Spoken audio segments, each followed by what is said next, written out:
10-ാമത്തെ അധ്യായം ഭൂമിയുടെ പുതപ്പ് എന്ന പാഠഭാഗമാണ്. ഈ പാഠത്തിൽ നമുക്ക് പ്രധാനമായിട്ടും പഠിക്കാനുള്ളത് ഭൂമിയുടെ വിവിധ മണ്ഡലങ്ങളെക്കുറിച്ചും അതുപോലെ തന്നെ ഭൂമിയിൽ സ്ഥിതി ചെയ്യുന്ന നിരവധി വാതകങ്ങളെക്കുറിച്ചും അതുപോലെ തന്നെ ആഗോളതാപനത്തിലുള്ള പരിഹാര മാർഗങ്ങൾ എന്തൊക്കെയാണ് തുടങ്ങിയുള്ള കാര്യങ്ങളാണ് നമ്മൾ ഈ പാഠത്തിൽ ചർച്ച ചെയ്യാൻ പോകുന്നത്. ആദ്യം നമുക്ക് പഠിക്കാനുള്ളത് എന്താണ് അന്തരീക്ഷമെന്നും അന്തരീക്ഷത്തിൽ സ്ഥിതി ചെയ്യുന്ന പ്രധാന വാതകങ്ങൾ ഏതൊക്കെയാണെന്നും വാതകങ്ങളിലെ ഏറ്റവും കൂടുതൽ സഹായിക്കുന്ന സസ്യങ്ങൾ, ആ സസ്യങ്ങളുടെ പ്രത്യേകതകളെക്കുറിച്ചും പ്രകാശ സംശ്ലേഷണം എന്താണെന്നും അതുപോലെ തന്നെ അന്തരീക്ഷ സംരചന, ഈ കാര്യമാണ് നമ്മൾ ആദ്യം എന്താണെന്ന് നോക്കാം. ഭൂമിയുടെ പുതപ്പ് എന്നതുകൊണ്ട് ഉദ്ദേശിക്കുന്നത് അന്തരീക്ഷത്തെയാണ്, അറ്റ്മോസ്ഫിയറിനെയാണ്. ഭൂമിയെ ആവരണം ചെയ്തിരിക്കുന്ന, ഭൂമിയെ പൊതിഞ്ഞിരിക്കുന്ന വായു കൊണ്ടുള്ള, എയർ കൊണ്ടുള്ള ഒരു പുതപ്പാണ് അറ്റ്മോസ്ഫിയർ എന്ന് പറയുന്നത്.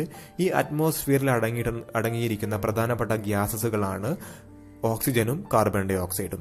ഈ ഓക്സിജന്റെയും കാർബൺ ഡൈ ഓക്സൈഡിന്റെയും അളവ് അന്തരീക്ഷത്തിൽ നിലനിർത്തുന്നതിൽ പ്രധാനപ്പെട്ട പങ്ക് വഹിക്കുന്നത് സസ്യങ്ങളാണ്, പ്ലാന്റ്സ് ആണ്. ഇനി പ്രകാശ സംശ്ലേഷണം എന്താണെന്ന് നോക്കാം. പ്രകാശ സംശ്ലേഷണം എന്ന് പറഞ്ഞു കഴിഞ്ഞാൽ സസ്യങ്ങൾ അവയുടെ വളർച്ചയ്ക്ക് ആവശ്യമായ എനർജി, ഊർജം സ്വീകരിക്കുന്ന പ്രവർത്തനമാണ് പ്രകാശ സംശ്ലേഷണം. സസ്യങ്ങൾ അന്തരീക്ഷത്തിൽ നിന്ന് കാർബൺ ഡൈ ഓക്സൈഡ് സ്വീകരിക്കുകയും പകരം ഓക്സിജൻ പുറത്തേക്ക് തള്ളുകയും ചെയ്യുന്നു. ഇങ്ങനെ പുറത്തേക്ക് തള്ളുന്ന ഓക്സിജനാണ് മനുഷ്യനും മറ്റു ജീവജാലങ്ങളും ശ്വസിക്കാൻ വേണ്ടി ഉപയോഗിക്കുന്നത്. ഇനി ഈ കാർബൺ ഡൈ ഓക്സൈഡിനെയും ഓക്സിജനെയും കൂടാതെ മറ്റ് എന്തൊക്കെ ഘടകങ്ങളാണ് അന്തരീക്ഷത്തിൽ അടങ്ങിയിട്ടുള്ളത്? അതായത് അറ്റ്മോസ്ഫിയറിക് കമ്പോസിഷൻ, അന്തരീക്ഷ സംരചന, അന്തരീക്ഷത്തിൽ എന്തൊക്കെയാണ് അടങ്ങിയിട്ടുള്ളത്? വാതകങ്ങൾ അടങ്ങിയിട്ടുണ്ട്, ഗ്യാസസുകൾ അടങ്ങിയിട്ടുണ്ട്, അതുകൂടാതെ ജലാംശം, പിന്നെ മോയ്സ്ചർ അടങ്ങിയിട്ടുണ്ട്, അതുകൂടാതെ പൊടിപടലങ്ങൾ, ഡസ്റ്റ് പാർട്ടിക്കിൾസ് അടങ്ങിയിട്ടുണ്ട്. ഇത്തരത്തിൽ വാതകങ്ങളെയും അതുപോലെ തന്നെ ജലാംശത്തെയും പൊടിപടലങ്ങളെയും ഭൂമിയോട് ചേർത്ത് നിർത്തുന്നത് ഭൂമിയുടെ ഒരു കഴിവാണ്. ആ കഴിവിനെ പറയുന്ന പേരാണ് ഭൂഗുരുത്വം അഥവാ ഗ്രാവിറ്റേഷണൽ അട്രാക്ഷൻ. ഇനി അന്തരീക്ഷ വാതകങ്ങളും അതിന്റെ വ്യാപ്തവും അതിന്റെ വോളിയവും എത്രയാണെന്ന് നോക്കാം. പ്രധാനപ്പെട്ട അറ്റ്മോസ്ഫിയറിക് ഗ്യാസസുകളുടെ ലിസ്റ്റാണ് കൊടുത്തിട്ടുള്ളത്. ആദ്യമായി നൈട്രജൻ, ഇതിന്റെ വോളിയം എന്ന് പറയുന്നത് 78.08% ആണ്. അടുത്തത് ഓക്സിജൻ ആണ്. ഓക്സിജന്റെ അളവ് 20.95% ആണ്. തുടർന്ന് ആർഗൺ ഉണ്ട്. ആർഗന്റെ അളവ് 0.93% ആണ്.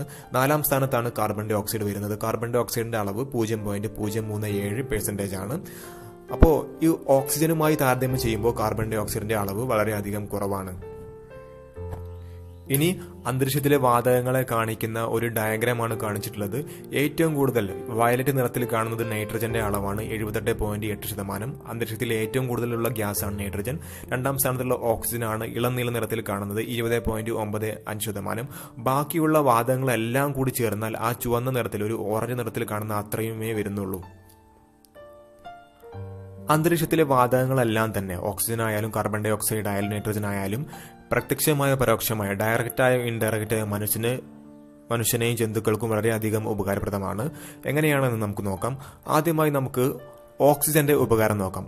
ഓക്സിജന്റെ ഉപകാരം എന്ന് പറഞ്ഞാൽ മനുഷ്യൻ ശ്വസിക്കുന്നതിന് വേണ്ടി സസ്യങ്ങൾ പുറന്തള്ളുന്ന ഓക്സിജൻ ഉപയോഗിക്കുന്നു. മനുഷ്യനും ജന്തുജാലങ്ങളും റെസ്പിറേറ്ററി സിസ്റ്റത്തിന്, റെസ്പിറേഷന് വേണ്ടി, ശ്വസന പ്രക്രിയക്ക് വേണ്ടി സസ്യങ്ങൾ പുറന്തള്ളുന്ന ഓക്സിജൻ ഉപയോഗിക്കുന്നുണ്ട്. അതാണ് ചിത്രത്തിൽ കാണിക്കുന്നത്. ഇനി കാർബൺ ഡൈ ഓക്സൈഡിന്റെ ഉപയോഗം നോക്കാം. കാർബൺ ഡൈ ഓക്സൈഡിന്റെ ഉപയോഗം എന്ന് പറഞ്ഞു കഴിഞ്ഞാൽ സസ്യങ്ങളുടെ വളർച്ചയ്ക്ക് കാർബൺ ഡൈ ഓക്സൈഡ് അനിവാര്യമാണ്. സസ്യങ്ങൾക്ക് ഊർജ്ജം ലഭിക്കുന്നത് കാർബൺ ഡൈ ഓക്സൈഡിൽ നിന്നാണ്. അത് ഫോട്ടോസിന്തസിസ്, പ്രകാശ സംശ്ലേഷണം വഴി സൂര്യപ്രകാശത്തിന്റെ ഫലമായിട്ട് പ്രകാശ സംശ്ലേഷണം നടക്കുകയും അത് മുഖേന സസ്യങ്ങൾ കാർബൺ ഡൈ ഓക്സൈഡ് സ്വീകരിക്കുകയും ഓക്സിജൻ പുറന്തള്ളുകയും ചെയ്യുന്നു. അങ്ങനെയാണ് സസ്യങ്ങൾ, കാർബൺ ഡൈ ഓക്സൈഡ് ഉണ്ടെങ്കിൽ മാത്രമേ സസ്യങ്ങൾ വളരുകയുള്ളൂ. അങ്ങനെ സസ്യങ്ങൾ വളർന്നാൽ മാത്രമേ മനുഷ്യന് സസ്യങ്ങൾ ഭക്ഷിക്കാൻ സാധിക്കുകയുള്ളൂ.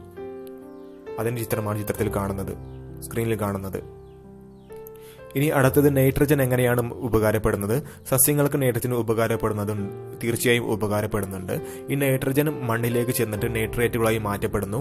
അങ്ങനെ നൈട്രേറ്റുകളായി മാറ്റപ്പെടുന്ന പ്രക്രിയയാണ് നൈട്രജൻ സ്ഥിരീകരണം അഥവാ നൈട്രജൻ ഫിക്സേഷൻ.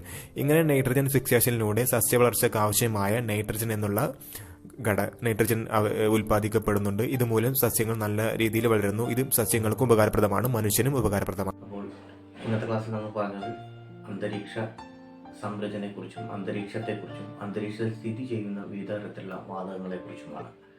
അതുപോലെ തന്നെ അന്തരീക്ഷത്തിലെ വാതകങ്ങളുടെ വ്യാപ്തത്തെക്കുറിച്ചും അതെങ്ങനെയാണ് അന്തരീക്ഷത്തിലേക്ക് വിസ്തരിക്കുന്നതിനെ കുറിച്ചുള്ള വിശദമായിട്ടുള്ള പഠനമാണ് ഇത് നമ്മൾ നടത്തിയത്. വീണ്ടും അടുത്ത പാഠഭാഗവുമായി നമുക്ക് അടുത്ത ക്ലാസ്സിൽ കാണാം.